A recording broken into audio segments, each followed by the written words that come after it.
El rosario en la lluvia.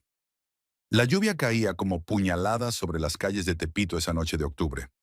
Yo corría por los callejones empedrados, con mis tenis gastados, chapoteando en los charcos sucios que se formaban entre los puestos cerrados del mercado. Mi corazón latía tan fuerte que creí que se me iba a salir del pecho. Tenía las manos vacías, completamente vacías. Los cabrones me habían quitado todo. La bolsa con las ganancias del día, mi celular descompuesto, hasta los dulces que me quedaban para vender mañana en el metro. Me llamo Lupita Ramírez. Tengo 28 años. Y esa noche pensé que ya no iba a llegar a casa para ver a mi Brandon. Mi niño de 9 años que siempre me esperaba despierto, sin importar lo tarde que fuera, porque sabía que su mamá regresaría. Siempre regresaba. Pero esa noche, con la lluvia pegándome en la cara y el miedo corriendo por mis venas como veneno, no estaba tan segura. Los dos lacras que me asaltaron se habían ido corriendo hacia el otro lado, riéndose como hienas. Y yo me quedé ahí parada en medio de la tormenta, empapada hasta los huesos. No tenía ni para el camión de regreso. Tendría que caminar desde Tepito hasta la vecindad de la colonia Doctores, bajo esa lluvia del demonio que parecía no tener fin. Fue entonces cuando lo vi. Brillaba entre la basura acumulada en la esquina de una calle sin nombre, justo al lado de un puesto de tacos que ya había cerrado. Al principio pensé que era un pedazo de vidrio, reflejando la luz amarillenta del único farol que funcionaba en toda la cuadra. Pero cuando me acerqué, temblando de frío y de coraje, vi que era un rosario. No era cualquier rosario. Las cuentas eran de un negro profundo, como de obsidiana, y brillaban con una luz que no venía de afuera sino de adentro. La cruz no era la típica cruz católica que uno se imagina. Era más ancha, más pesada, y tenía grabada la figura de una calavera con una túnica. La Santa Muerte. Lo agarré sin pensarlo. Estaba tibio, a pesar de la lluvia fría que nos empapaba a los dos. Me lo colgué del cuello y lo escondí debajo de mi blusa. Por primera vez en toda la noche, sentí algo parecido a la paz. El camino a casa se me hizo eterno, pero ya no sentía tanto miedo. Cada vez que alguien se me acercaba en la oscuridad de las calles, yo apretaba el rosario contra mi pecho y la persona se alejaba, como si hubiera cambiado de opinión de repente. Llegué a la vecindad cerca de las 2 de la mañana, subí las escaleras de concreto hasta el segundo piso y abrí la puerta de mi cuartito con la llave que siempre cargo amarrada con un listón rojo en la muñeca. Brandon estaba dormido en nuestra cama. Se veía tan pequeño, tan indefenso, acurrucado con su osito de peluche, que ya estaba todo desbaratado, pero que él no quería que le comprara otro. Me quité la ropa mojada, me puse mi camisón de flores y me acosté a su lado. El rosario se quedó puesto, pegado a mi piel como si fuera parte de mí. Esa primera noche soñé cosas raras. Vi a una mujer alta, vestida de blanco, que me sonreía desde la esquina de mi cuarto. Tenía los ojos muy negros y me decía cosas que no podía entender, pero que me llenaban de una tranquilidad extraña. Me desperté varias veces, pero cada vez que abría los ojos, la habitación estaba normal. Solo Brandon dormido a mi lado y el ruido de la lluvia que siguió cayendo hasta el amanecer. Al día siguiente, cuando me levanté para preparar el desayuno, noté que la veladora de la Virgen de Guadalupe que tengo en mi altar improvisado estaba prendida. Eso me extrañó porque yo siempre la apago antes de acostarme, por seguridad. Brandon tampoco la había prendido porque él nunca toca mis cosas religiosas. Mamá, anoche soñé que una señora muy bonita venía a visitarnos, me dijo Brandon mientras se tomaba su vaso de leche con chocolate. Traía un vestido blanco y me dijo que ya no te iban a hacer daño. Se me pusieron los pelos de punta. Brandon siempre había tenido sueños raros, desde pequeñito, pero nunca les había hecho mucho caso. Esa mañana, sin embargo, algo era diferente. La manera como me miraba, como si supiera cosas que no debería saber. ¿Qué más te dijo la señora?, le pregunté tratando de que no se me notara la preocupación. Que el collar que traes puesto es muy especial, que lo cuides mucho y que nunca se lo enseñes a nadie. Me toqué el rosario por encima de la blusa. ¿Cómo podía Brandon saber que lo traía puesto si estaba escondido? Le dije que se apurara para el desayuno, porque se le iba a hacer tarde para la escuela. Pero durante todo el día no pude quitarme de la cabeza sus palabras. Esa tarde, cuando regresé de vender dulces en el Metro Hidalgo, me encontré con la vecina Yesenia en el patio de la vecindad. Yesenia es de esas mujeres que saben todo lo que pasa en el barrio, que se enteran de los chismes antes que nadie, y que siempre andan metiendo las narices donde no las llaman. Pero esa tarde se veía diferente, nerviosa. Oye, Lupita, me dijo, acercándose como si fuera a contarme un secreto. ¿No has sentido cosas raras últimamente? ¿Cómo qué tipo de cosas? Le pregunté, aunque ya me imaginaba por dónde iba la cosa. Ruidos extraños, puertas que se abren solas, luces que prenden sin razón. Me miró fijamente a los ojos. Algunas vecinas dicen que han visto una figura caminando por los pasillos en la madrugada. Le dije que no había notado nada raro, pero era mentira. Durante los últimos 3 días, desde que encontré el rosario, habían pasado cosas que no podía explicar. La puerta del cuarto se abría sola durante la noche. Escuchaba voces que susurraban oraciones en latín, idioma que yo nunca había aprendido. Las veladoras se prendían sin que nadie las tocara, y por las mañanas siempre encontraba flores frescas en mi altar, flores que yo no había puesto ahí. Lupita, me dijo Yesenia en voz muy baja, si tienes algo que no es tuyo, algo que encontraste o que alguien te dio, mejor regrésalo. Hay cosas que no se deben tocar. Esa noche no pude dormir. Me quedé despierta mirando el techo, con el rosario apretado en mi mano, sintiendo cómo las cuentas se calentaban y se enfriaban en ciclos que parecían seguir el ritmo de mi respiración.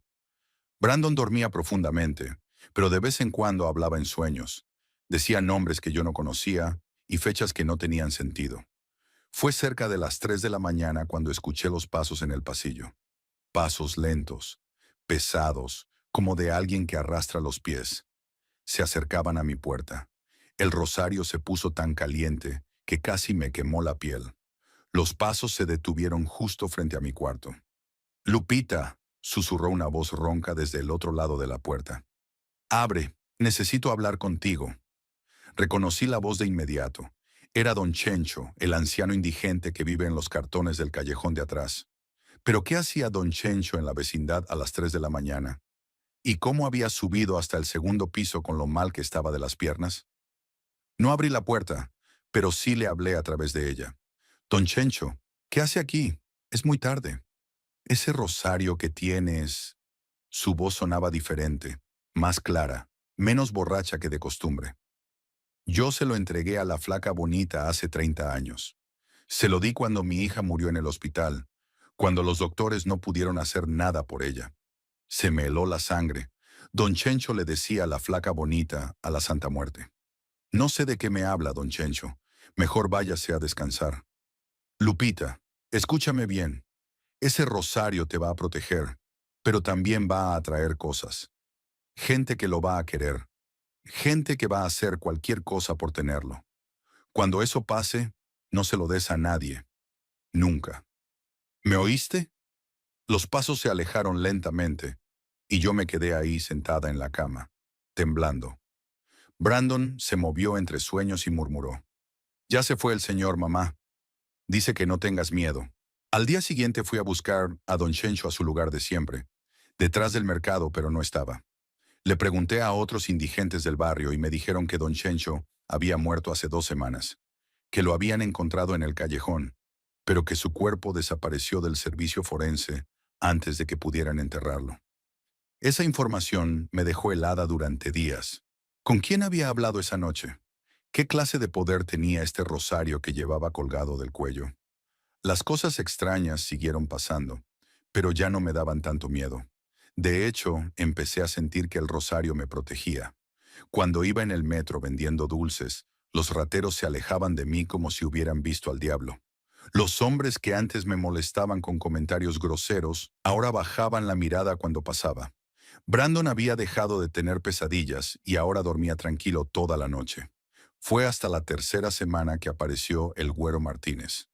El Güero era uno de esos delincuentes de barrio que se creen muy machos porque traen tatuajes y una pistola vieja que probablemente ni funciona. Controlaba algunas esquinas de Tepito y siempre andaba con sus cuates cobrando plaza a los comerciantes. Nunca se había metido conmigo porque yo no tenía un negocio fijo, Solo vendía dulces en el metro, pero esa tarde se me acercó cuando yo estaba comprando verduras para la cena. Oye, güerita, me dijo con esa sonrisa babosa que ponen los hombres cuando creen que les tienes miedo. Me dijeron que andas trayendo algo muy especial colgado del cuello. Se me aceleró el corazón, pero no demostré nervios. No sé de qué hablas. No te hagas la pendeja. Todo el barrio ya sabe que tienes el rosario de la Santa Muerte. Ese que apareció después de que mataron al brujo Herrera hace un mes. El brujo Herrera había sido un santero famoso en Tepito. Decían que podía hacer limpias que curaban cualquier mal y amarres que no se podían romper. Lo habían encontrado muerto en su casa, con todos sus altares destruidos y sus imágenes quebradas. La policía dijo que había sido un robo, pero todos sabíamos que alguien había ido específicamente por sus objetos sagrados. Mira, güerita, yo no quiero hacerte daño. Tú tienes un chamaco y yo respeto eso. Pero ese rosario vale mucho dinero y hay gente muy importante que lo está buscando. Dame el rosario y te doy 5,000 pesos. Es mejor negocio que esperar a que vengan otros con peores intenciones. Le dije que no sabía de ningún rosario y me di la vuelta para irme, pero él me agarró del brazo. Fue entonces cuando pasó algo que nunca voy a olvidar. El rosario se puso tan caliente que pensé que me iba a quemar un hoyo en el pecho. El güero gritó y me soltó el brazo como si le hubiera dado toques. Se quedó viendo su mano con cara de horror, como si hubiera tocado fuego. ¿Qué me hiciste, pinche vieja loca? Tenía la palma de la mano marcada, una marca roja en forma de cruz, como si alguien se la hubiera quemado con un fierro caliente. Corrí a casa sin voltear atrás, pero sabía que el güero no se iba a quedar con las ganas. Tipos como él no entienden de la primera. Esa noche puse una silla contra la puerta y me quedé despierta, esperando. No pasó nada durante 3 días. Brandon siguió yendo a la escuela. Yo seguí vendiendo dulces en el metro. Y la vida parecía haber vuelto a la normalidad. Pero el viernes por la noche, cuando regresaba de trabajar, vi que alguien había estado en mi cuarto. No habían robado nada, pero habían movido mis cosas. Los cajones estaban medio abiertos, la ropa revuelta, mis santos mal acomodados en el altar.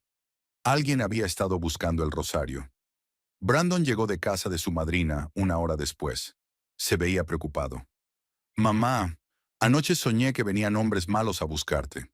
La señora del vestido blanco me dijo que te dijera que esta noche va a pasar algo importante. ¿Qué más te dijo? Que no tengas miedo, que ella te va a cuidar, pero que después de esta noche todo va a cambiar. No entendí qué quería decir, pero esa noche me acosté con el rosario bien apretado en mi mano y un cuchillo de cocina debajo de la almohada. Si el güero quería venir por mí, que viniera. Ya estaba cansada de vivir con miedo. Fueron las 2 de la mañana cuando escuché que forzaban la cerradura. Brandon dormía profundamente a mi lado, y por un momento pensé en esconderme en el baño, con él hasta que se fueran. Pero algo dentro de mí me decía que ya no podía seguir huyendo. Entraron 3 hombres, el güero y 2 que yo no conocía, pero que tenían cara de ser peores que él. Uno traía una pistola, el otro un cuchillo largo como de carnicero. Se movían despacio, como gatos cazando ratones. Sabemos que estás despierta, güerita, susurró el güero. No queremos hacerte daño, pero necesitamos ese rosario. Es la última oportunidad que te doy. Me levanté de la cama despacio, con cuidado de no despertar a Brandon. El rosario se sentía como una brasa contra mi pecho. ¿Qué van a hacer si se los doy?, les pregunté. Nos vamos y nunca más nos vuelves a ver, dijo el güero. Te doy mi palabra. Mentía. Lo vi en sus ojos. Mentía y yo lo sabía. Me iban a matar de cualquier manera, rosario o no rosario. La diferencia era que sin el rosario, Brandon se quedaría solo en el mundo. Está bien, les dije, pero déjenme sacármelo. Me llevé las manos al cuello como si fuera a quitarme el rosario, pero en lugar de eso, lo apreté con todas mis fuerzas y cerré los ojos. Santa Muerte, susurré. Si es cierto que me has estado protegiendo, ayúdame ahora. Protege a mi hijo. El cuarto se llenó de un frío que me caló hasta los huesos. Los hombres empezaron a gritar, pero sus voces sonaban muy lejanas, como si vinieran de otro mundo. Abrí los ojos y vi algo que me quitó el aliento. Una figura alta, vestida con una túnica blanca, estaba parada entre los hombres y yo. No podía verle la cara porque tenía la capucha puesta, pero sabía que era ella, la Santa Muerte, la flaca bonita, la señora que Brandon veía en sus sueños. Los tres hombres estaban paralizados, con los ojos muy abiertos, como si hubieran visto el horror más grande de sus vidas. El que traía la pistola trató de disparar, pero el arma no funcionó. El del cuchillo se desplomó al suelo, temblando como si tuviera ataques. La figura me miró, y aunque no podía ver su rostro, sentí su sonrisa. Levantó una mano huesuda y me señaló la ventana. Entendí el mensaje. Tenía que irme. Ahora. Cargué a Brandon, que siguió dormido como si nada estuviera pasando, y salí corriendo del cuarto. Detrás de mí escuché gritos terribles, gritos que no sonaban humanos. Corrí por el pasillo, bajé las escaleras y no paré hasta llegar a la calle. La vecina Yesenia me vio pasar corriendo y me gritó que qué pasaba, pero yo no me detuve. Llegué hasta la esquina y me subí al primer taxi que vi. Le dije al chofer que me llevara a la central de autobuses y durante todo el camino, Brandon siguió dormido en mis brazos. Al día siguiente, los periódicos hablaron de tres hombres que habían aparecido muertos en una vecindad de la colonia Doctores. Los habían encontrado en posiciones extrañas, como si hubieran muerto de miedo. Uno de ellos, el que identificaron como el Güero Martínez, tenía un rosario enterrado en las costillas, como si se lo hubieran metido a la fuerza por el pecho. Brandon y yo nos fuimos a vivir con mi hermana a Guadalajara. Le dije que había tenido problemas con unos delincuentes en el Distrito Federal y que necesitábamos empezar de nuevo. Ella no hizo preguntas. El rosario sigue conmigo. Lo llevo puesto día y noche y ya se ha vuelto parte de mí como una segunda piel. Brandon ya no tiene sueños proféticos, pero a veces, cuando estamos solos, me dice que la señora del vestido blanco sigue cuidándonos desde lejos. Conseguí trabajo en una dulcería del centro de Guadalajara. La vida aquí es más tranquila, más segura. Brandon va a una escuela buena y tiene amigos nuevos. Por las noches, cuando lo ayudo con la tarea, él me pregunta si algún día vamos a regresar a México. Le digo que tal vez, cuando sea más grande, cuando las cosas se calmen. Pero en el fondo sé que nunca vamos a regresar. El rosario me salvó la vida, es cierto, pero también me cambió para siempre. Ahora soy parte de algo más grande, algo que no entiendo completamente, pero que respeto. A veces, cuando llueve muy fuerte como aquella noche en Tepito, siento que las cuentas del rosario vibran contra mi pecho, como si me recordaran que la Santa Muerte sigue ahí, cuidándome, protegiéndome. Y yo le susurro una oración de agradecimiento, una oración que nunca aprendí, pero que las palabras salen solas de mi boca, como si alguien más las estuviera diciendo a través de mí. La gente dice que la Santa Muerte es peligrosa, que es del diablo, que no hay que meterse con ella. Pero yo sé que eso no es cierto. La Santa Muerte no es buena ni mala. Es justa. Te da lo que mereces y te quita lo que no necesitas. Te protege si tu corazón está limpio, pero te destruye si tus intenciones son malas. Yo era una madre soltera que trabajaba honestamente para sacar adelante a su hijo.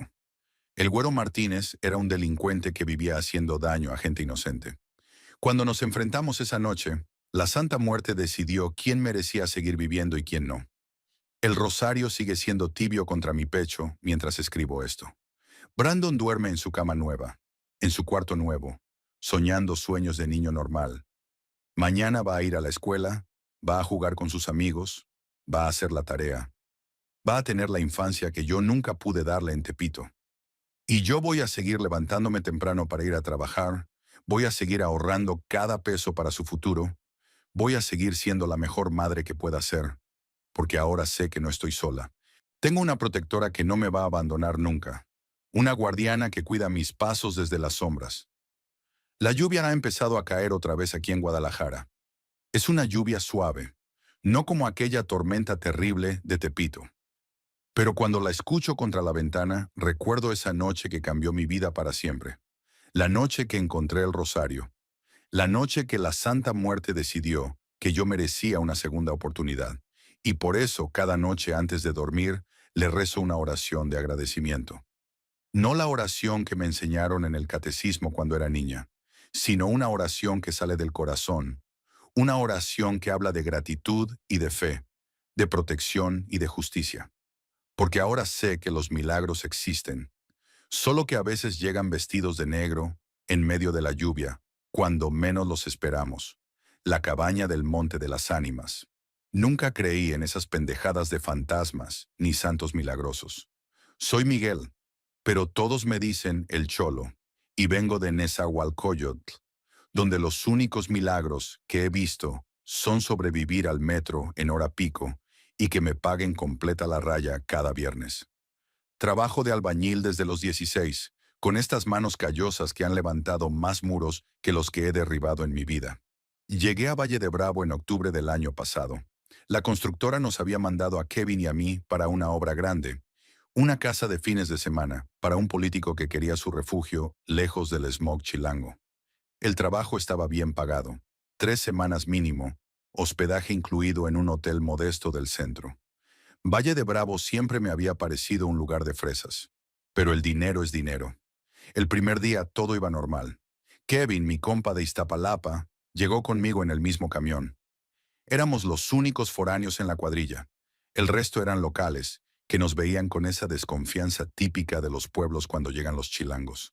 Trabajamos duro como siempre, cargando block, mezclando cemento, sudando bajo el sol que se colaba entre los pinos. Fue al tercer día cuando las cosas se pusieron raras. Kevin no llegó al trabajo. Su celular sonaba y sonaba, pero nadie contestaba. El capataz, un güey moreno y serio llamado Don Refugio, se encogió de hombros. A lo mejor se fue con alguna güerita del pueblo, dijo. Ya sabes cómo son los capitalinos. Pero Kevin no era así. Llevábamos trabajando juntos 2 años. Y aunque le gustaba la cerveza y las mujeres, era responsable con el jale. Algo no cuadraba. Esa tarde, después del trabajo, fui a buscarlo al hotel. La recepcionista, una señora gorda con cara de pocos amigos, me dijo que Kevin había salido la noche anterior y no había regresado. ¿No sabe a dónde fue? Aquí no somos celadores de huéspedes, me contestó cortante. Pagó su cuarto hasta mañana. Si no aparece, tendrá que desocupar. Salí del hotel con una sensación extraña en el estómago. Valle de Bravo de noche era diferente al de día. Las calles empedradas se veían más oscuras. Las casas coloniales parecían cerrar los ojos con sus ventanas. Caminé por el centro preguntando en las cantinas si habían visto a Kevin. Un güey alto, moreno, con una cicatriz en la ceja izquierda. Nadie sabía nada. Fue en La Última Copa, un antro medio jodido cerca del mercado, donde una mesera joven me dio la primera pista. Sí, lo vi, me dijo bajando la voz. Estaba hablando con la Nancy. Esa chamaca siempre anda metida en cosas raras. ¿Qué Nancy? Nancy Hernández. Vive por la orilla del pueblo, rumbo al monte. Su mamá vende hierbas en el mercado. Pero ten cuidado, esa familia, se persignó. Tienen fama de andar en brujerías. No soy supersticioso, pero en esos pueblos chicos siempre hay historias que te ponen los pelos de punta. Decidí ir al día siguiente a buscar a esa Nancy. Al otro día, después del trabajo, tomé un taxi colectivo que me dejó en las afueras del pueblo. La casa de los Hernández era una construcción de adobe con techo de lámina, rodeada de plantas y hierbas colgadas en manojos. Toqué la puerta de madera carcomida. Me abrió una mujer de unos 40 años, delgada, con el cabello recogido en una trenza gris. Sus ojos eran del mismo color que el cielo antes de la tormenta. ¿Usted es la mamá de Nancy?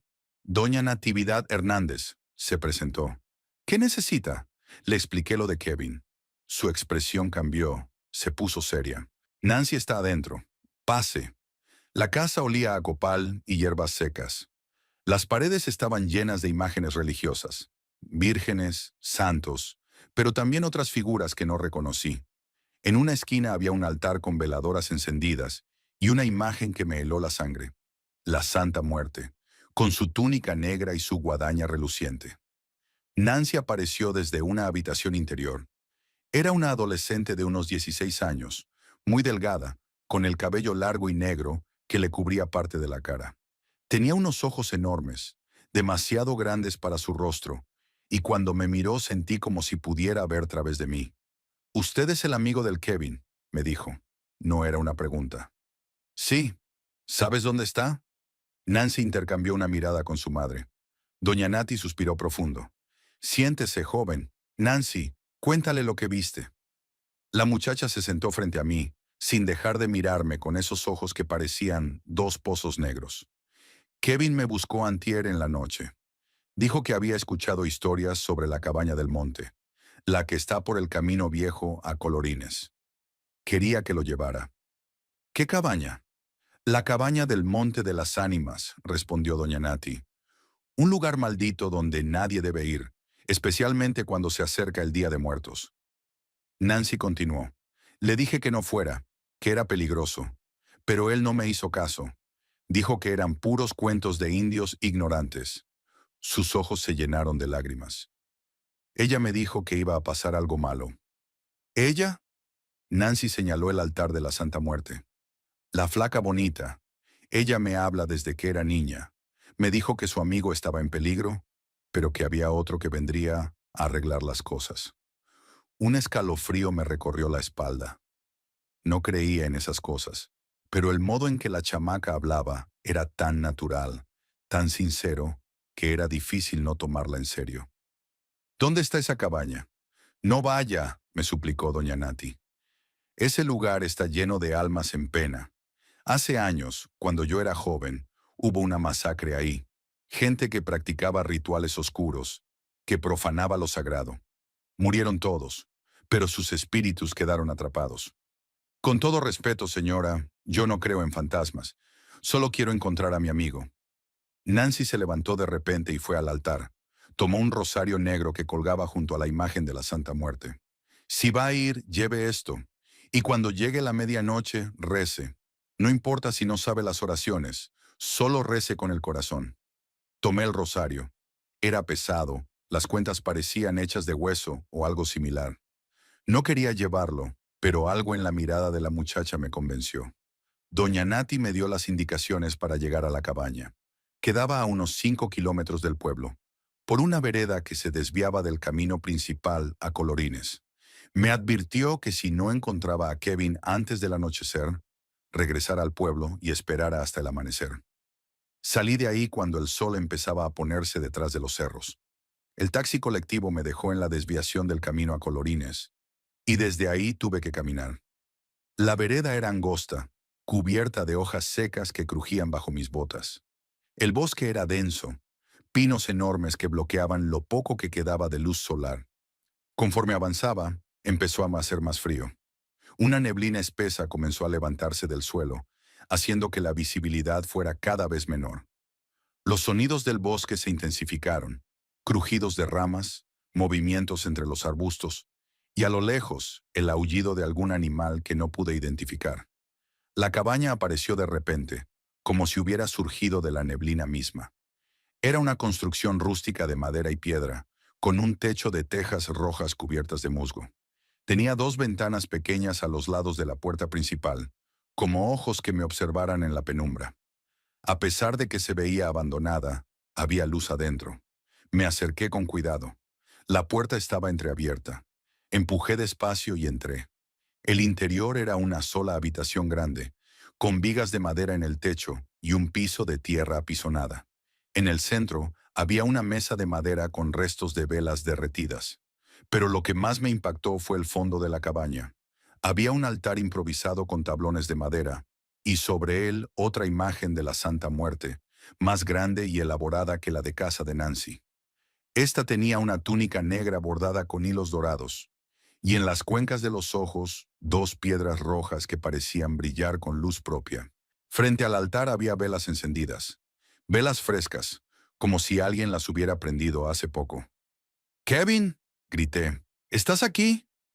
Solo me respondió el eco de mi propia voz y el viento que se colaba por las rendijas de la madera. Busqué por toda la cabaña. No había más habitaciones, ni sótano, ni lugar donde Kevin pudiera estar escondido. Pero en una esquina encontré algo que me heló la sangre, su gorra de los Pumas, la que siempre traía puesta. Estaba tirada en el suelo, junto a una mancha oscura que parecía sangre seca. En ese momento escuché el primer ruido extraño, un susurro que venía de fuera, como voces que hablaran en un idioma que no entendía. Me asomé a la ventana, pero la neblina era tan espesa que no podía ver más allá de unos metros. Decidí quedarme hasta el amanecer. Si Kevin había estado ahí, tal vez regresaría. Además, caminar por el bosque en esa oscuridad y con esa neblina era una locura. Prendí mi celular para usar la linterna, pero no tenía señal.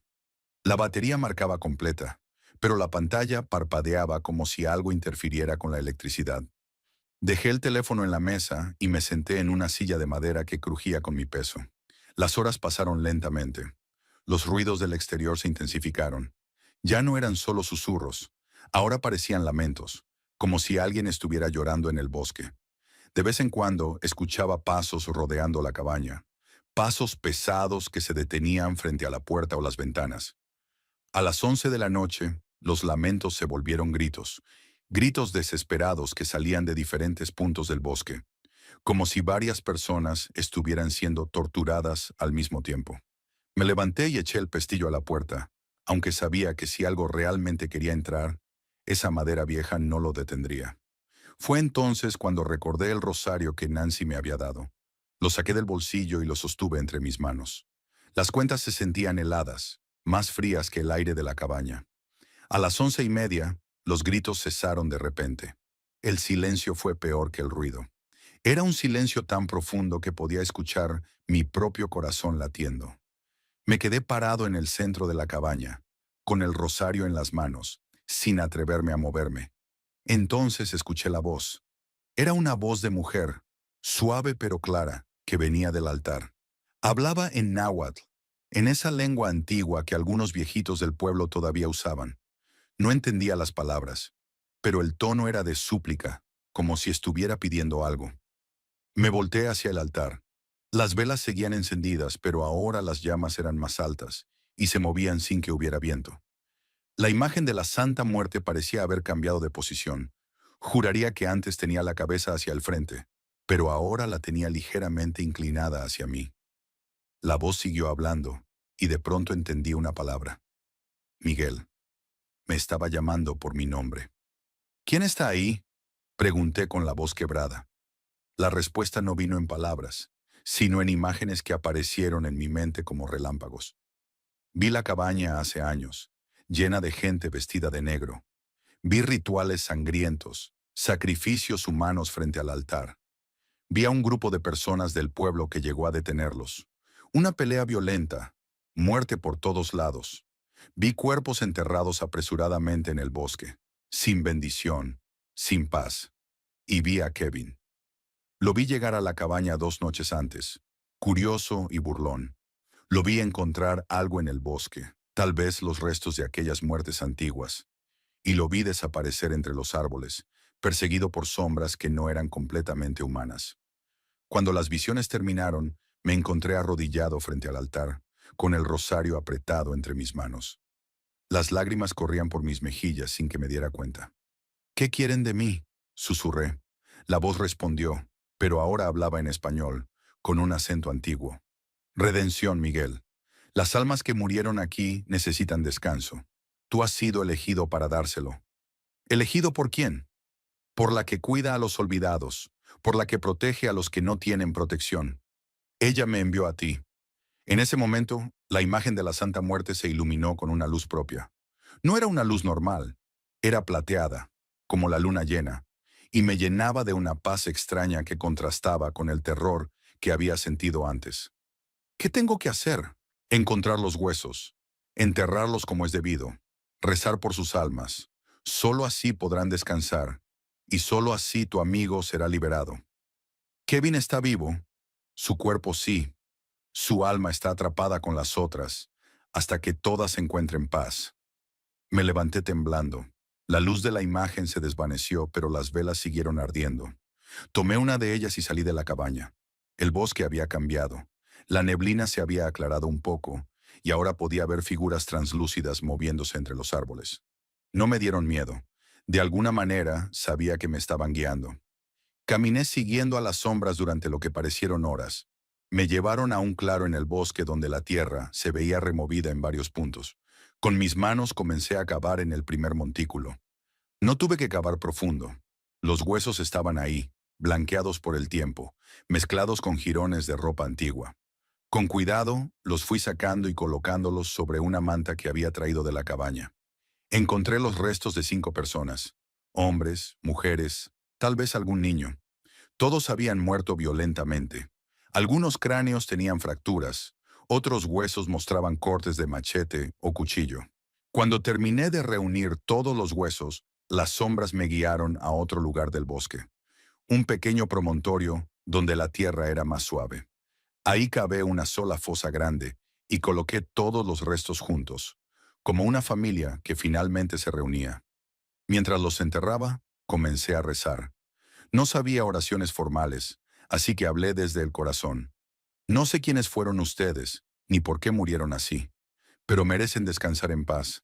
Que Dios, o la Santa Muerte, o quien sea que cuide de los muertos, los reciba con amor. Recé con el rosario negro, pasando cada cuenta entre mis dedos, mientras repetía palabras que salían solas de mi boca, como si alguien más las estuviera diciendo a través de mí. Cuando terminé, el amanecer comenzaba a filtrarse entre los árboles. Las sombras se desvanecieron una por una, pero antes de irse, cada una se acercó a mí y susurró gracias en mi oído. La última en irse fue la voz de mujer que me había hablado en la cabaña. Tu amigo está en el pueblo, me dijo. Despertó esta madrugada en la casa del cura, sin recordar nada de los últimos días. Está bien. ¿Y yo? ¿Qué me va a pasar? Regresa a la cabaña. Tu trabajo aquí no ha terminado. Volví a la cabaña cuando el sol ya estaba alto. Las velas del altar se habían consumido completamente, pero la imagen de la Santa Muerte seguía ahí, ahora con una expresión que me pareció más serena. Me senté frente al altar, agotado. Todo mi cuerpo dolía, como si hubiera cargado bultos de cemento toda la noche.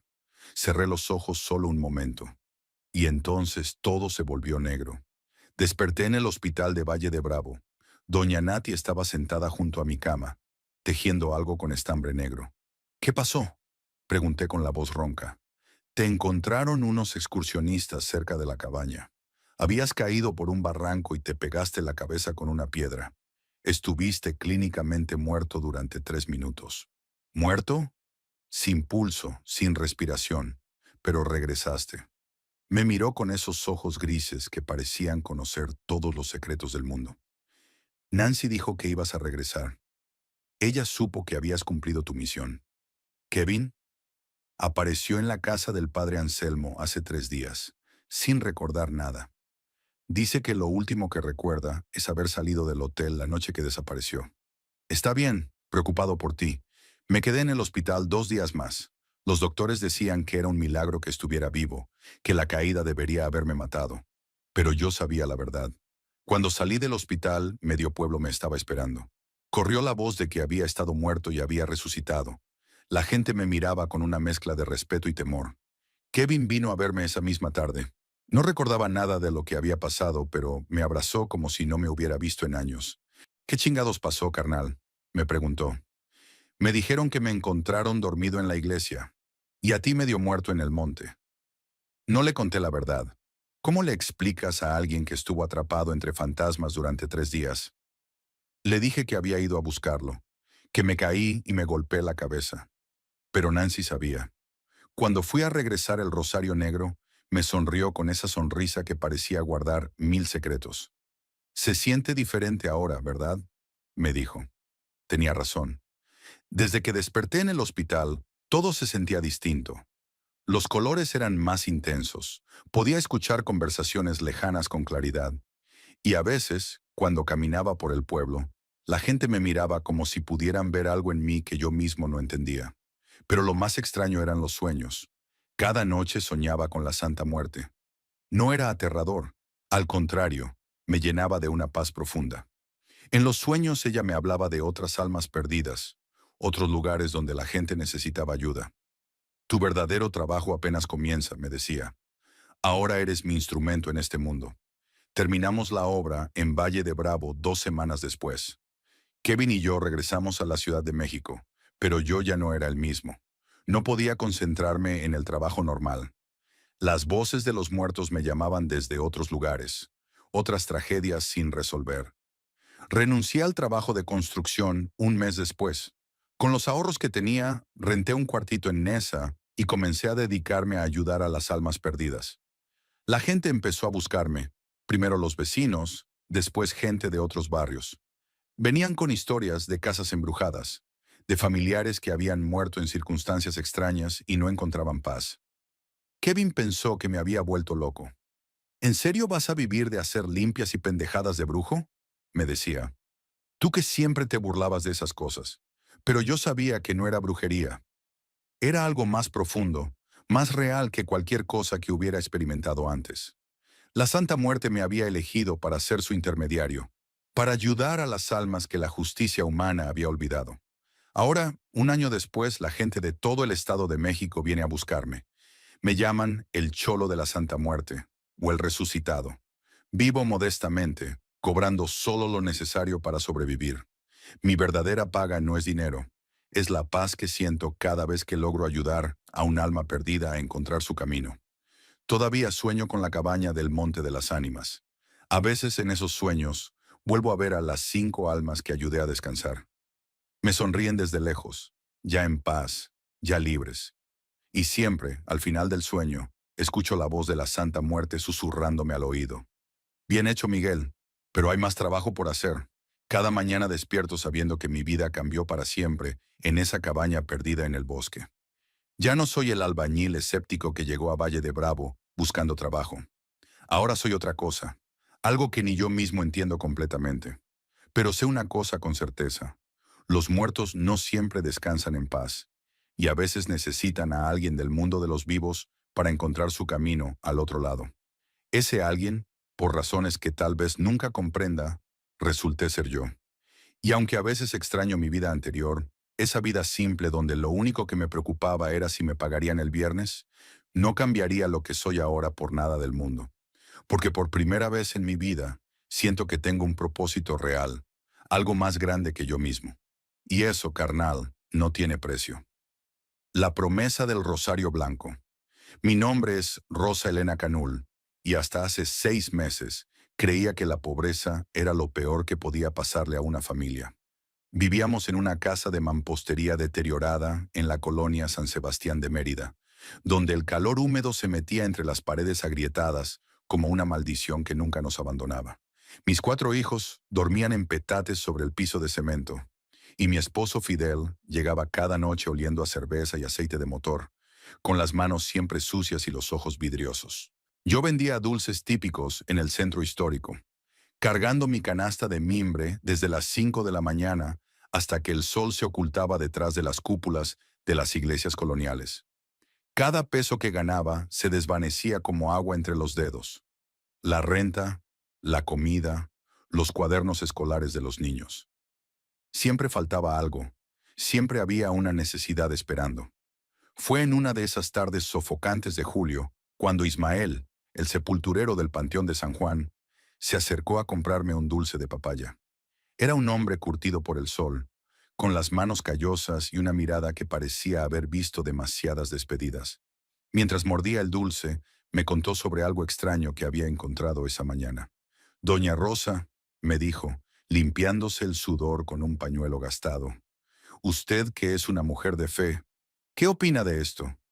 De su bolsillo sacó un rosario completamente blanco, hecho de cuentas de nácar que brillaban con una luz propia bajo el sol inclemente. Las cuentas eran perfectas, sin una sola imperfección, y el crucifijo tenía grabados tan finos que parecían hechos por manos celestiales. Lo encontré en la tumba de un angelito, continuó Ismael, refiriéndose así a los niños que mueren antes del bautismo. Estaba enterrado hace más de 50 años, pero mire, está como nuevo. Ni una mancha de tierra, ni herrumbre en la cruz. Tomé el rosario entre mis manos y sentí una extraña calidez, como si hubiera estado expuesto al sol durante horas. Las cuentas eran suaves al tacto, casi sedosas. ¿Y por qué me lo enseña a mí? Le pregunté, aunque en mi corazón ya sabía la respuesta. Porque usted tiene necesidades, doña Rosa. Y este rosario, bueno, dicen que los objetos que salen de las tumbas de los angelitos traen buena suerte. El niño ya no lo necesita, ¿verdad? La tentación fue más fuerte que mi conciencia. Pensé en mis hijos, en las cuentas pendientes, en la mirada de reproche de Fidel cada vez que le pedía dinero para el mercado. Sin decir palabra, saqué 2 pesos de mi delantal y se los di a Ismael. Él sonrió, pero había algo turbio en esa sonrisa, como si me estuviera entregando algo que sabía que no debía dar. Solo recuerde, doña Rosa, me dijo antes de marcharse, las cosas sagradas siempre cobran su precio. Esa noche llegué a casa con el rosario escondido en mi blusa. Los niños ya estaban dormidos, y Fidel roncaba en su hamaca con una cerveza vacía en el suelo. La casa olía a humedad y a las flores de bugambilia que se colaban por la ventana rota del cuarto principal. Improvisé un pequeño altar en un rincón de la cocina, sobre una mesa de madera que había pertenecido a mi abuela. Coloqué el rosario blanco junto a una imagen de la Virgen de Guadalupe y encendí una veladora. La llama bailó extrañamente, como si hubiera una corriente de aire que no podía sentir. Los primeros días no pasó nada inusual. De hecho, las cosas parecían mejorar. Vendí más dulces de lo habitual. Fidel llegó sobrio 2 noches seguidas, y hasta recibimos un dinero inesperado de un primo que nos debía desde hacía meses. Me convencí de que Ismael tenía razón, que el rosario era una bendición disfrazada. Pero fue Luisito, mi hijo menor de 6 años, quien comenzó a notar lo que yo me negaba a ver. Mamá, me dijo una mañana mientras preparaba el desayuno, ¿quién es la señora que viene en las noches? ¿Cuál señora, mi amor? Le pregunté, pensando que había soñado. La que se para ahí, junto al altar, señaló hacia la cocina. Está vestida de negro y tiene un velo que le cubre la cara. Habla muy bajito, pero yo la escucho. Un escalofrío me recorrió la espalda. Luisito no era un niño mentiroso, ni dado a inventar fantasías. Era el más callado de mis hijos, el que se pasaba horas observando a las hormigas caminar por el patio, o viendo cómo se movían las sombras de los árboles. ¿Qué te dice, hijo? Dice que el rosario es suyo, que se lo robamos al angelito y que ella vino a buscarlo. Esa noche no pude dormir. Me quedé despierta escuchando cada sonido de la casa, el goteo del lavadero, el crujir de las vigas de madera, el susurro del viento entre las hojas del almendro. Pero cerca de las 3 de la madrugada, escuché algo que me heló la sangre, el llanto de un bebé que venía de la cocina. Me levanté temblando y caminé descalza por el pasillo. La veladora del altar se había consumido completamente, pero había una luz tenue que no podía explicar. El llanto era suave pero desgarrador, como el de un niño que ha estado llorando durante horas sin que nadie lo consolara. Cuando llegué a la cocina, el llanto se detuvo abruptamente. Solo quedó el silencio pesado de la madrugada y el aroma extraño de flores marchitas que no había percibido antes. Los días siguientes, la presencia en nuestra casa se hizo más evidente. Fidel comenzó a quejarse de pesadillas donde una mujer lo perseguía por pasillos interminables. Mis otros hijos empezaron a tener problemas para dormir, y más de una vez los encontré acurrucados juntos en una sola cama, como si buscaran protegerse de algo que solo ellos podían ver. Pero era Luisito quien parecía tener una conexión más directa con lo que fuera que había traído el rosario a nuestra casa. Lo encontraba hablando solo en su cuarto, manteniendo conversaciones completas con alguien invisible. Cuando le preguntaba con quién hablaba, solo me decía, con la señora del velo negro. Dice que está triste porque perdió a su bebé. Una tarde, mientras limpiaba la casa, escuché a Luisito en su cuarto diciéndole a alguien, sí, señora, entiendo. Mi mamá va a devolver el rosario. Ella no sabía que era suyo. Corrí a su cuarto y lo encontré sentado en su cama, mirando hacia la esquina vacía donde solía colocar sus juguetes. Luisito, ¿con quién hablas? Con la señora triste. Dice que usted tiene algo que le pertenece y que si no se lo devuelve, va a tener que llevárselo de otra manera. ¿Llevarse qué, hijo? Luisito me miró con esos ojos grandes y serios que me recordaban tanto a mi difunta madre. A mí, mamá. Dice que si no le devuelve el rosario, se va a llevar a uno de nosotros para que le haga compañía a su angelito. Esa noche tomé una decisión. Esperé a que todos durmieran y me dirigí al altar de la cocina. Tomé el rosario blanco entre mis manos y por primera vez noté que las cuentas no estaban frías como debería esperarse del nácar, sino tibias, como si alguien las hubiera estado sosteniendo. Señora, susurré al aire, si está aquí, si puede escucharme, yo no sabía que el rosario era suyo. Se lo voy a devolver. Solo déjenos en paz. Busqué una caja de zapatos y coloqué el rosario dentro, envuelto en uno de mis rebozos más viejos. Planeaba llevarlo de vuelta al panteón la mañana siguiente y colocarlo donde Ismael lo había encontrado. Pero cuando desperté, la caja estaba vacía y el rosario había vuelto a su lugar en el altar. Las cuentas brillaban con más intensidad que nunca, y junto a ellas había una rosa blanca que no había estado ahí la noche anterior. Desesperada, busqué ayuda en doña Magda, mi vecina de al lado.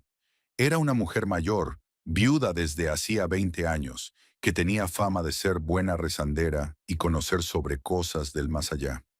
Su casa siempre olía a incienso y hierbas, y más de una persona del barrio acudía a ella cuando tenían problemas que los doctores o los curas no podían resolver.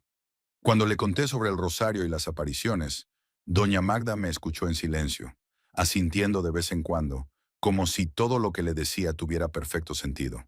«Ay, Rosa Elena», me dijo finalmente, «te metiste en algo muy serio. Ese rosario no es cualquier cosa. Es un objeto de poder, cargado con el dolor de una madre que perdió a su criatura». Me llevó a su cuarto, donde tenía un altar impresionante que ocupaba toda una pared. Había imágenes de santos que no reconocía, veladoras de diferentes colores, y en el centro una figura de la Santa Muerte vestida con un manto bordado de oro. «La señora que ve tu niño no es un fantasma común», continuó doña Magda.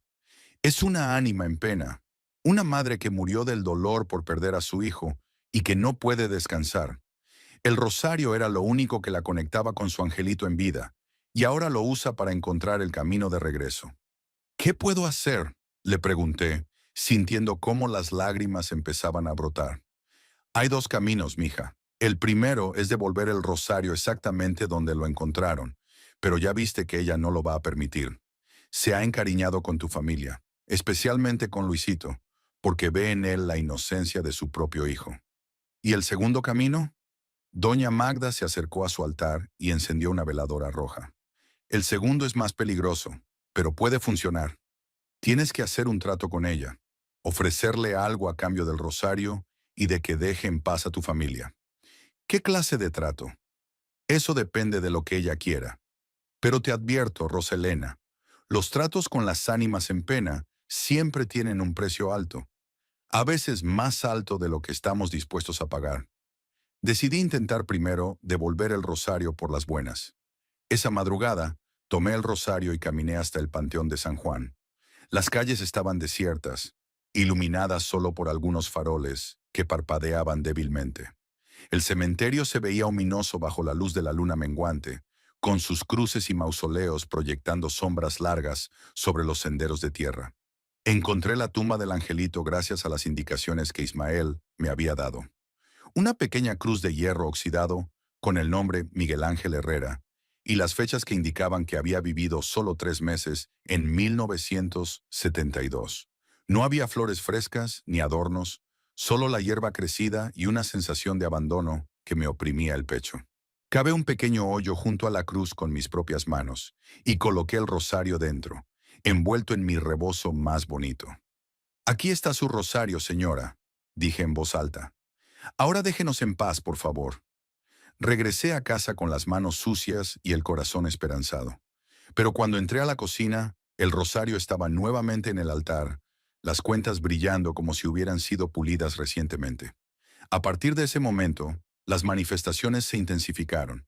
Los llantos del bebé ya no se limitaban a la madrugada. Los escuchábamos a cualquier hora del día. Las puertas se abrían y cerraban solas. Los platos se movían en los estantes, y una sombra oscura comenzó a aparecer en los espejos cuando menos lo esperábamos. Fidel, que al principio había atribuido todo a mi imaginación y al calor agobiante de Mérida, comenzó a llegar cada vez más temprano a casa, negándose a quedarse solo cuando yo salía a vender. Los otros niños desarrollaron ojeras profundas y comenzaron a tener pesadillas donde una mujer de negro los llamaba por sus nombres. Pero el más afectado seguía siendo Luisito. Pasaba horas hablando con su invisible compañera y comenzó a repetir cosas que una criatura de 6 años no debería saber. Detalles sobre la muerte, sobre el dolor de los que se quedan, sobre lugares a los que va la gente cuando ya no está entre los vivos. Una noche lo encontré en la cocina, parado frente al altar, con los brazos extendidos como si estuviera abrazando a alguien. «¿Qué haces, mi amor?», le pregunté suavemente. «Estoy consolando a la señora triste», me respondió sin voltear. Está llorando porque extraña mucho a su bebé. Dice que si yo me voy con ella, ya no va a estar sola. Esa fue la gota que derramó el vaso. Tomé a Luisito de la mano y lo llevé lejos del altar. Escúchame bien, hijo. No puedes irte con esa señora, ¿me entiendes? Tu lugar está aquí, con tu familia. Luisito me miró con esos ojos que parecían demasiado sabios para su edad. Pero mamá, ella está muy triste y dice que si no le ayudo, algo malo va a pasar. Las palabras de Luisito resultaron ser proféticas. Durante las siguientes semanas nuestra casa se convirtió en un lugar donde lo imposible era cotidiano. Los objetos se movían solos, las luces se encendían y apagaban sin razón, y el aroma de flores marchitas se había vuelto permanente, mezclándose con el calor húmedo hasta crear una atmósfera casi irrespirable. Fidel comenzó a beber más, llegando a casa completamente ebrio y hablando solo, diciendo que la mujer de negro lo seguía hasta el taller de motos donde trabajaba. Mis otros hijos empezaron a tener problemas en la escuela. Se quedaban dormidos en clase, tenían pesadillas durante la siesta, y más de una maestra me comentó que los veía hablar solos durante el recreo. Pero lo que más me aterrorizaba era el cambio en Luisito. Mi hijo, que había sido siempre un niño alegre y juguetón, se volvió serio y distante. Pasaba la mayor parte del tiempo en silencio, como si estuviera escuchando voces que solo él podía oír. Dejó de jugar con sus hermanos, de reírse de las caricaturas en la televisión, de pedir dulces cuando íbamos al mercado. Una tarde, mientras preparaba la comida, lo encontré parado en medio de la sala, completamente inmóvil, con la mirada perdida hacia un punto que yo no podía ver. Luisito, ¿qué pasa? La señora dice que ya se cansó de esperar, me respondió con una voz que no parecía suya. Dice que si no le devolvemos lo que es suyo, va a tomar lo que le pertenece. ¿Qué es lo que le pertenece, hijo? Luisito me miró directamente a los ojos y por un momento juré que vi a otra persona detrás de su mirada infantil. Un niño, mamá. Ella quiere un niño que le haga compañía a su angelito. Esa noche busqué nuevamente a doña Magda. La encontré en su cuarto de oración, arrodillada frente a su altar, murmurando oraciones en una mezcla de español y maya que no podía entender completamente. Doña Magda, le dije, está empeorando. Creo que va a hacerle algo a Luisito. La anciana se incorporó lentamente, sus rodillas crujiendo por el esfuerzo. Ya era hora de que vinieras, Rosa Elena. La cosa se está saliendo de control, y si no hacemos algo pronto, vas a perder a tu niño. ¿Qué puedo hacer? Dígame, por favor. Doña Magda se acercó a una esquina de su altar, donde tenía una caja de madera tallada. De ella sacó varias hierbas secas, sal de mar y una pequeña bolsa de terciopelo rojo. Vamos a hacer una limpia completa de tu casa, me dijo. Pero antes, tienes que estar preparada para lo que va a pasar. Cuando perturbemos el equilibrio que esa ánima ha creado en tu hogar, se va a enojar. Y una ánima enojada es capaz de cualquier cosa. La noche siguiente, doña Magda llegó a mi casa con una bolsa llena de elementos que yo solo había visto en las películas. Agua bendita, copal, hierbas secas, velas de diferentes colores, y una pequeña imagen de San Miguel Arcángel que, según me explicó, era especialmente poderosa contra las fuerzas oscuras. Comenzamos por la cocina, donde estaba el altar improvisado. Doña Magda esparció sal en las esquinas, mientras yo encendía las velas según sus instrucciones. El rosario blanco parecía brillar con más intensidad de lo normal, como si supiera que estábamos tratando de desafiarlo. Rosa Elena, me dijo doña Magda mientras quemaba copal, quiero que sepas que lo que vamos a hacer puede funcionar, pero también puede hacer que las cosas empeoren antes de mejorar. ¿Estás segura de que quieres continuar? Miré hacia el pasillo donde mis hijos dormían, especialmente pensando en Luisito y en cómo había cambiado en las últimas semanas. Estoy segura. Doña Magda comenzó a recitar oraciones en latín, palabras que resonaban en las paredes de la casa como ecos de una época antigua. Mientras ella oraba, yo sostuve la imagen de San Miguel Arcángel y recé con toda la fe que tenía en mi corazón. Al principio no pasó nada. Luego, gradualmente, comencé a sentir una presión en el pecho, como si el aire se hubiera vuelto más pesado. Las velas empezaron a parpadear sin que hubiera corriente de aire, y el aroma de las flores marchitas se intensificó hasta volverse casi asfixiante. De repente, escuchamos un grito que venía del cuarto de los niños. Corrimos hacia allá y encontramos a Luisito sentado en su cama, completamente despierto, pero con los ojos en blanco, como si solo quedara lo blanco de sus ojos visible. «La señora está enojada», gritó con una voz que no era la suya. «Dice que paren o va a llevarse a todos los niños». Doña Magda no se intimidó. Continuó con sus oraciones, pero ahora con más urgencia. Yo tomé a Luisito en mis brazos y sentí como su pequeño cuerpo temblaba como si tuviera fiebre alta. En ese momento, todas las puertas de la casa se abrieron y cerraron de golpe, una y otra vez, creando un estruendo que despertó a toda la familia. Fidel apareció en el pasillo, sobrio por primera vez en semanas, con los ojos llenos de terror. «¿Qué está pasando aquí?», gritó por encima del ruido. Antes de que pudiera responderle, las luces de toda la casa se apagaron de golpe, dejándonos en una oscuridad absoluta. Solo las velas de doña Magda seguían encendidas, creando sombras danzantes en las paredes.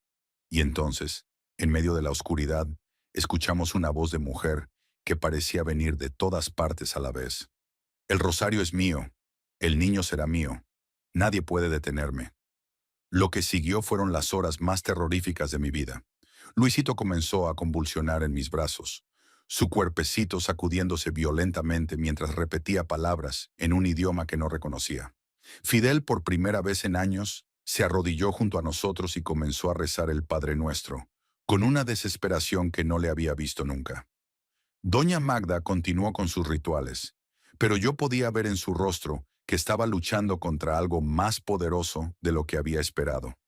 Las velas se apagaban una por una, como si una presencia invisible las estuviera soplando, y el frío había reemplazado al calor agobiante que siempre caracterizaba nuestra casa. «No te lo voy a dar», grité al aire. «Es mi hijo, y no te lo voy a dar». La respuesta fue inmediata. Luisito dejó de convulsionar abruptamente y se quedó completamente inmóvil en mis brazos.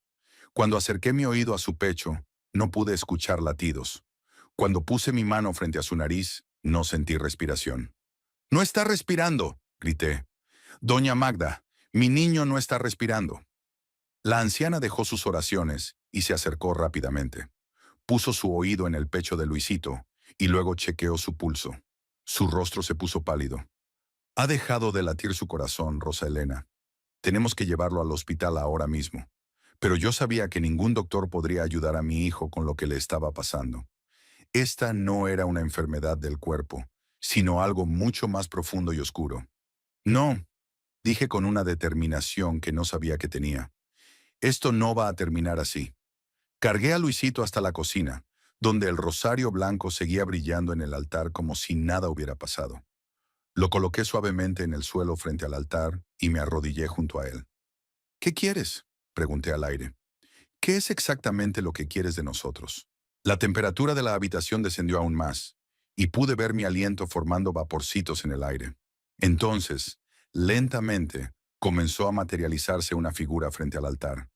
Era una mujer alta, vestida completamente de negro, con un velo que le cubría el rostro pero que no podía ocultar el dolor que emanaba de toda su presencia. En sus brazos sostenía lo que parecía ser un bebé envuelto en mantas blancas, pero cuando miré más detenidamente, me di cuenta de que sus brazos estaban vacíos. «Mi niño», dijo con una voz que parecía venir de muy lejos. «Me quitaron a mi niño y ahora no tengo nada». El rosario era lo único que me quedaba de él, lo único que podía llevar conmigo cuando me fui. «¿Quién te quitó a tu niño?», le pregunté, sorprendida de poder mantener una conversación con ella. «La muerte», respondió. «La muerte me lo quitó cuando solo tenía 3 meses. Yo no pude soportar el dolor y me fui con él. Pero en el más allá, él no estaba. Los niños que mueren sin bautizar van a un lugar diferente, un lugar donde yo no puedo entrar». Comencé a entender. Esta mujer había muerto de dolor por la pérdida de su hijo, pero por las creencias de la época, al no haber sido bautizado, el bebé había ido al limbo, separándola de él para toda la eternidad. «Por eso necesitas el rosario», dije, «para encontrar el camino hacia él». «Sí», susurró, «pero el rosario solo funciona si está bendecido por la oración de una madre. Necesito que una madre lo use para orar por mi niño, para pedirle a la Virgen que me permita estar con él. Miré a Luisito, inmóvil en el suelo, y luego al rosario que brillaba en el altar. ¿Y si hago eso, dejarás a mi hijo en paz? Tu hijo tiene un don, respondió la figura. Puede ver más allá del velo que separa los mundos. Si me ayudas, yo puedo enseñarle a usar ese don. Puede ser mi mensajero en el mundo de los vivos. No, dije firmemente. Mi hijo tendrá una vida normal. No va a ser mensajero de nadie. La figura se acercó más, y pude sentir una tristeza abrumadora que emanaba de ella como ondas de calor. Entonces déjame llevármelo conmigo. En mi mundo nunca conocerá el dolor, nunca conocerá la pérdida. Será mi angelito para siempre. Ese fue el momento más difícil de mi vida. Tenía que elegir entre perder a mi hijo para siempre o entregarlo a una existencia que no podía comprender completamente. Pero cuando miré nuevamente a Luisito, tan pequeño e indefenso en el suelo frío de la cocina, supe que no podía rendirme. Hay una tercera opción, dije, y no estoy segura de dónde vinieron esas palabras. Yo voy a rezar por tu bebé. Voy a usar el rosario para pedirle a la Virgen que tengas misericordia y que puedas encontrarte con él. Pero a cambio tú tienes que dejar que mi hijo regrese. Y tiene que regresar completamente normal, sin ningún don especial, sin ninguna conexión contigo o con tu mundo. La figura se quedó en silencio durante lo que me pareció una eternidad. ¿Y si mi bebé no está en el limbo?, preguntó finalmente. ¿Y si está en un lugar donde ni siquiera la Virgen puede interceder? Entonces tendrás que aceptarlo y encontrar la paz de otra manera. Pero no puedes quedarte aquí, torturando a familias inocentes y robando niños. Eso no va a traer de vuelta a tu hijo. Tomé el rosario blanco entre mis manos, y por primera vez desde que lo había encontrado, no sentí calidez, sino un frío que me llegaba hasta los huesos. Me persigné y comencé a rezar, no por mi familia, no por mis necesidades, sino por el alma de un bebé que había muerto hace más de 50 años, y por el alma atormentada de su madre. Virgen Santísima, comencé, te pido por el alma del angelito Miguel Ángel Herrera, que murió sin conocer este mundo. Te pido que tengas misericordia de él y de su madre, que no ha podido encontrar la paz desde que lo perdió. Si está en tu poder, permite que se reencuentren en tu reino celestial. Mientras rezaba, sentí cómo la presencia de la mujer de negro se hacía menos intensa, menos desesperada. Las cuentas del rosario comenzaron a calentarse en mis manos, pero esta vez la calidez era reconfortante, como un abrazo maternal.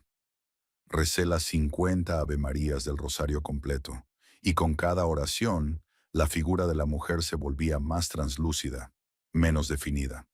Cuando llegué al final, cuando recé la última oración, ella se acercó una última vez. Gracias, susurró, y por primera vez, su voz sonaba en paz. Puedo verlo. Está ahí, esperándome. Y entonces desapareció, no de golpe, sino gradualmente, como el humo que se desvanece en el aire. En el momento exacto en que la figura desapareció completamente, Luisito tomó una respiración profunda y abrió los ojos. Pero había algo diferente en esos ojos. Eran completamente blancos, sin pupilas, sin iris, solo el blanco perlado que parecía brillar con luz propia. Mamá, dijo con su voz normal, la voz de mi niño de 6 años. ¿Por qué estás llorando? Porque pensé que te había perdido, mi amor. Le respondí, abrazándolo con tanta fuerza que temí lastimarlo. Yo estaba con la señora triste, me contó. Me llevó a un lugar muy bonito, donde había muchos niños jugando. Pero le dije que no podía quedarme porque tú me necesitabas. Entonces llegó una señora muy hermosa, vestida de azul, y le dijo a la señora triste que ya era hora de que se fuera con su bebé. ¿Y qué pasó después, mi amor? La señora triste se puso muy contenta porque pudo cargar a su bebé por fin. Pero antes de irse, me tocó los ojos y me dijo que ahora podría ver cosas que otros no pueden ver, para ayudar a la gente que está perdida como ella estaba. Mi corazón se detuvo. Eso era exactamente lo que había tratado de evitar. ¿Qué clase de cosas puedes ver, Luisito? Mi hijo me miró con esos ojos blancos que ahora parecían contener siglos de sabiduría. Puedo ver a las personas que ya se fueron, pero que no se han ido del todo. Puedo ver cuando alguien está muy enfermo por dentro. aunque se vea bien por fuera. Y puedo ver las mentiras, mamá. Puedo ver cuando las personas dicen una cosa pero sienten otra. Doña Magda, que había estado observando en silencio, se acercó y se arrodilló frente a Luisito. Niño, le dijo suavemente, ¿puedes ver mi pasado? Luisito la miró fijamente durante un momento largo. Usted perdió 3 bebés antes de que naciera su hija, dijo finalmente. Por eso sabe tanto sobre las ánimas que no pueden descansar. Usted también habló con ellos durante muchos años. Doña Magda se llevó las manos a la boca, sorprendida. Yo nunca había sabido eso de su historia. ¿Y puedes ver si algún día mis ojos van a volver a ser normales? Le pregunté a mi hijo, aunque no estaba segura de querer saber la respuesta. No, mamá, respondió con una honestidad descarnada. Estos ojos son parte del precio que se pagó por salvarme. Pero no te preocupes, no duelen. Y voy a usar este don para ayudar a la gente, como la señora Triste me pidió. Los días que siguieron fueron de adaptación a nuestra nueva realidad. El rosario blanco había desaparecido completamente la mañana después del encuentro, dejando solo una pequeña mancha de humedad en el altar que se secó con el primer rayo de sol. Las manifestaciones paranormales cesaron por completo. No más llantos de bebé, no más puertas que se abrían solas, no más sombras en los espejos. Pero Luisito había cambiado para siempre. Al principio, Fidel se negaba a aceptar lo que había pasado. Insistía en llevar a nuestro hijo con doctores, con especialistas en los ojos, pensando que habría alguna explicación médica para la ceguera blanca que había desarrollado. Pero todos los estudios salían normales. Los médicos no podían explicar por qué Luisito podía moverse por la casa sin tropezarse, por qué podía señalar objetos específicos, por qué parecía ver perfectamente a pesar de que sus ojos eran completamente blancos. Es como si viera con otra clase de visión, me explicó el último especialista que consultamos. Su cerebro procesa información visual de alguna manera que la ciencia médica no puede explicar. La verdad era más simple y más compleja a la vez. Luisito veía con los ojos del alma. Las primeras manifestaciones de su nuevo don fueron sutiles. Me decía cosas como la señora del mercado está muy triste porque su esposo le pega, o el señor que vende periódicos tiene una enfermedad en el pecho que los doctores no han encontrado todavía. Al principio pensé que eran coincidencias, pero cuando empezaron a confirmarse una tras otra, tuve que aceptar que mi hijo de 6 años tenía acceso a conocimientos que no debería tener. Doña Magda se convirtió en su guía no oficial. Venía a visitarnos todas las tardes y le enseñaba a Luisito cómo manejar su don, cómo protegerse de las energías negativas, cómo ayudar a las personas sin lastimarse a sí mismo en el proceso. El niño tiene un regalo muy poderoso, me explicó una tarde mientras tomábamos café en la cocina. Pero los regalos así siempre vienen con responsabilidades. Él va a poder ayudar a mucha gente, Rosa Elena, pero también va a cargar con el dolor de mucha gente. ¿Es justo eso para un niño de 6 años? La justicia no tiene nada que ver con los dones del Espíritu, respondió doña Magda. Lo único que podemos hacer es enseñarle a usarlo bien y asegurarnos de que nunca se sienta solo con esa carga. La primera vez que Luisito ayudó a alguien con su don fue un mes después del incidente con el rosario. Estábamos en el mercado cuando se acercó a una mujer que vendía verduras y le dijo, «Señora, su mamá, que ya se fue, quiere que sepa que encontró las cartas de amor que usted escondió debajo del colchón. Dice que está orgullosa de usted por haber sido valiente en el amor». La mujer se puso pálida y comenzó a llorar. Más tarde me explicó que su madre había muerto la semana anterior y que efectivamente había escondido unas cartas de un amor juvenil debajo de su colchón, cartas que había estado demasiado avergonzada para mostrarle a alguien en vida. ¿Cómo pudo saber eso el niño?, me preguntó. Nadie sabía de esas cartas. No supe qué responderle. ¿Cómo le explicas a alguien que tu hijo puede ver a los muertos? Pero esa fue solo la primera de muchas veces que Luisito traería consuelo a personas que estaban de luto. Parecía tener una conexión especial con las ánimas que no podían descansar, y poco a poco, la gente del barrio comenzó a buscarlo cuando necesitaban respuestas sobre sus seres queridos fallecidos. Doña Magda me ayudó a establecer algunas reglas.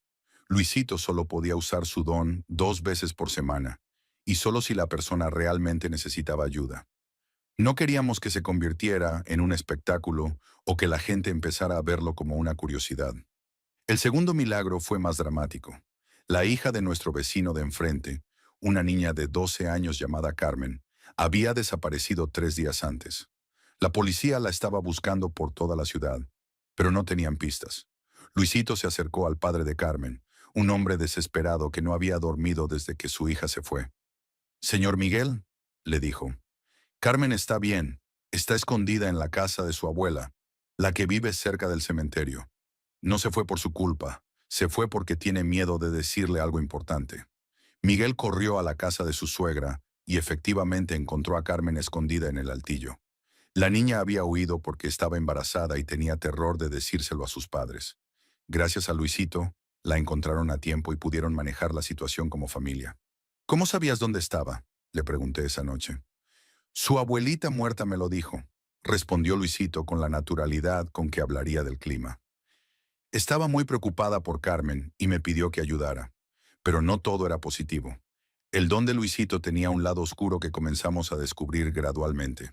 Podía ver no solo a las ánimas en paz, sino también a las que estaban atormentadas, a las que cargaban culpas, rencores o habían muerto de manera violenta. Una noche lo encontré llorando en su cama, temblando de miedo. «¿Qué pasa, mi amor?» «Hay un señor muy enojado en el cuarto», me dijo.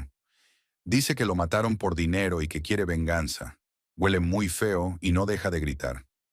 Esa noche tuve que dormir con él, y efectivamente podía sentir una presencia hostil en el cuarto. No podía verla como Luisito, pero el ambiente estaba cargado de una energía furiosa y desesperada. Doña Magda me explicó que eso era parte del precio de su don. «Los niños como Luisito son como faros en la oscuridad», me dijo.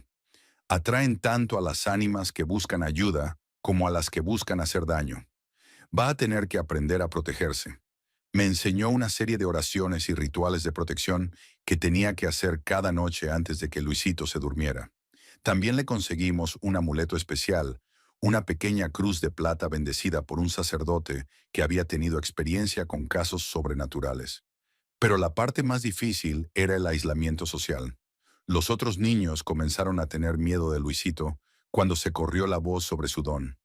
Las madres no querían que sus hijos jugaran con él, pensando que podría ser contagioso o peligroso de alguna manera.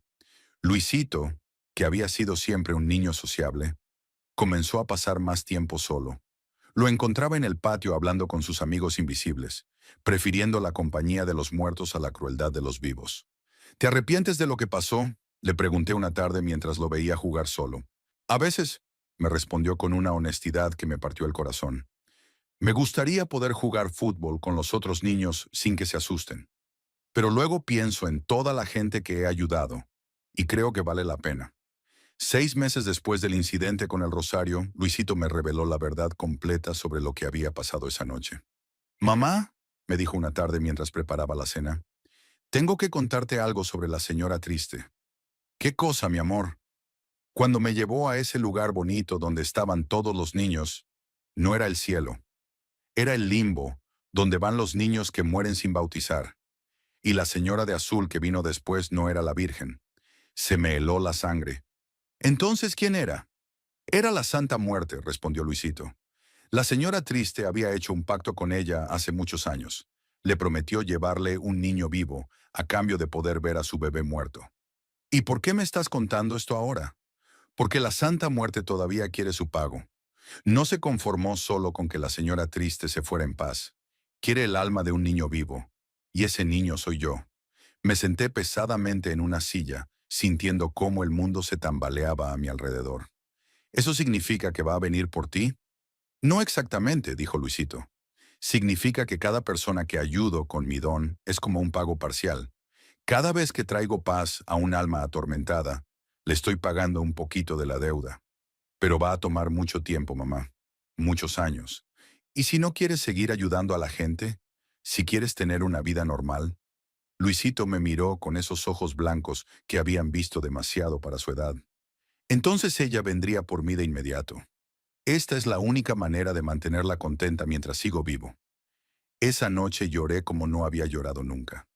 Mi hijo de 6 años estaba condenado a una vida de servicio a fuerzas que yo no podía comprender, cargando con el peso de las almas de otros para proteger la suya propia.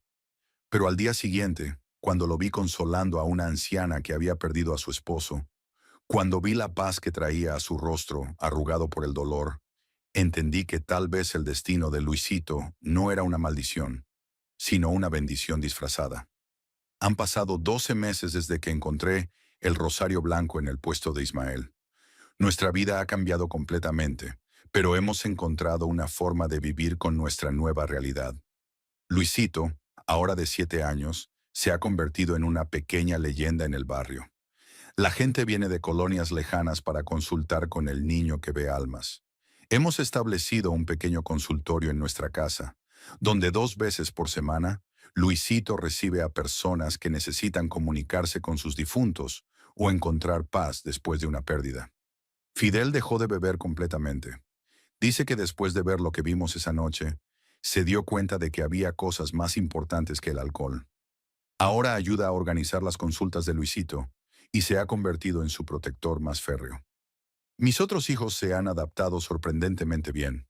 Al principio tenían miedo de su hermano menor, pero cuando vieron cómo usaba su don para ayudar a otros, comenzaron a sentirse orgullosos de él. Ahora lo protegen en la escuela de los niños que se burlan, y han aprendido a vivir con las visitas ocasionales de ánimas en nuestra casa. Doña Magda sigue siendo la mentora de Luisito. Le está enseñando técnicas más avanzadas de protección espiritual y cómo manejar casos más complicados. También me ha enseñado a mí cómo reconocer cuando mi hijo está llevando demasiada carga emocional y necesita descansar. En cuanto a mí, he dejado de vender dulces en la calle. Las personas que vienen a consultar con Luisito dejan pequeñas donaciones que nos permiten vivir modestamente, pero sin las preocupaciones económicas que teníamos antes. Uso ese tiempo extra para cuidar mejor de mi familia y para aprender sobre el mundo espiritual que ahora forma parte de nuestras vidas. El rosario blanco nunca volvió a aparecer, pero a veces, en las noches muy silenciosas, creo escuchar el eco lejano de una nana que una madre le cantaba a su bebé hace más de 50 años. Y cuando eso pasa, miro a Luisito durmiendo pacíficamente en su cama, con esos ojos blancos cerrados que han visto tanto dolor y tanto amor, y doy gracias por tener a mi hijo conmigo, sin importar las circunstancias. Porque al final aprendí que los milagros nunca vienen sin un precio, pero tampoco vienen sin propósito. El don de Luisito nos salvó como familia, pero también nos dio una misión: ser un puente entre el mundo de los vivos y el mundo de los muertos, llevando consuelo a los que sufren y paz a los que no pueden descansar. Y cada noche, antes de dormir, rezo no solo por mi familia, sino por todas las almas perdidas que mi hijo ha ayudado a encontrar su camino. Porque ahora entiendo que todos estamos conectados, los vivos y los muertos, unidos por el amor, el dolor y la esperanza de encontrar paz al final del camino. La promesa del rosario blanco se cumplió, pero no como yo esperaba. No nos trajo la suerte que pensé que necesitábamos. En su lugar, nos trajo algo mucho más valioso: un propósito, una misión y la certeza de que incluso en los momentos más oscuros, siempre hay una luz esperando para guiarnos de vuelta a casa.